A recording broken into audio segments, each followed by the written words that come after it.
So coming up tonight, tensions in North Korea are also running high in the aftermath of yet another missile test there. Michael Malice, the author of the book Dear Leader, an unauthorized autobiography of Kim Jong-un, coming up next.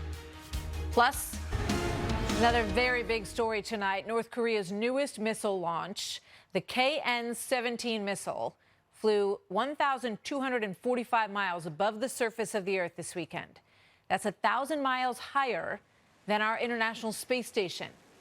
And this missile showed capability that would put American troops and U.S. Air Force bombers based in Guam within the strike range if it was launched on a normal trajectory. So here now is Michael Malice, author of the book Dear Reader, the unauthorized autobiography of Kim Jong-il, who is the father of Kim Jong-un. Welcome. Good to have you here today. Thank you, Mark. This is the 10th test that we have seen of this kind in a very short period of time. What do you think he's up to? What message is he sending? He wants ransom. Whenever you deal with any kind of gangster regime, they're going to go in, they're going to show their guns, they're going to shoot them at the ceiling instead of shooting up people, because if they shoot up people, they're going to get retribution. And what they do, and they boast about this in their literature, and I talk about this in my book, is they're going to, have the sound and the fury, but then they're going to say, on the other hand, if you want us to calm down, if you want to give us some oil, we'll be more than happy to accept it. So this has been going on for decades. And every time this happens, we give them concessions, we send aid to North Korea, find ways to settle them down for a little bit, and then they start up again. Is there any reason to think that this time they are interested in actually launching a nuclear warhead on one of these missiles when they have that capability?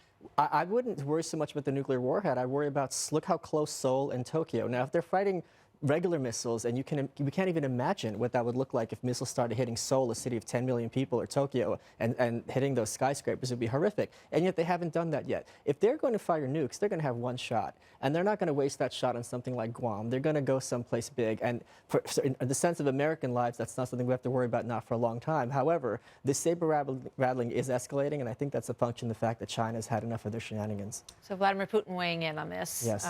Saying, back off a little bit. You don't want to intimidate North Korea. What's that about? Notice that Putin's saying this publicly as opposed to calling a President Trump and saying it privately, because China for a long time has been their only backer in any sense. Now that China is publicly backing away a little from them, Vladimir Putin is seeing a power vacuum.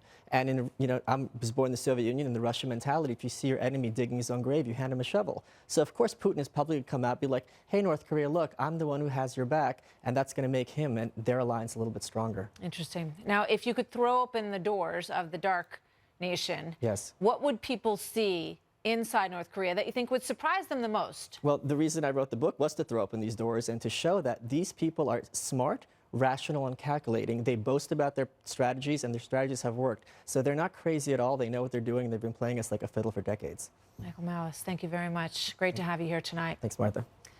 So still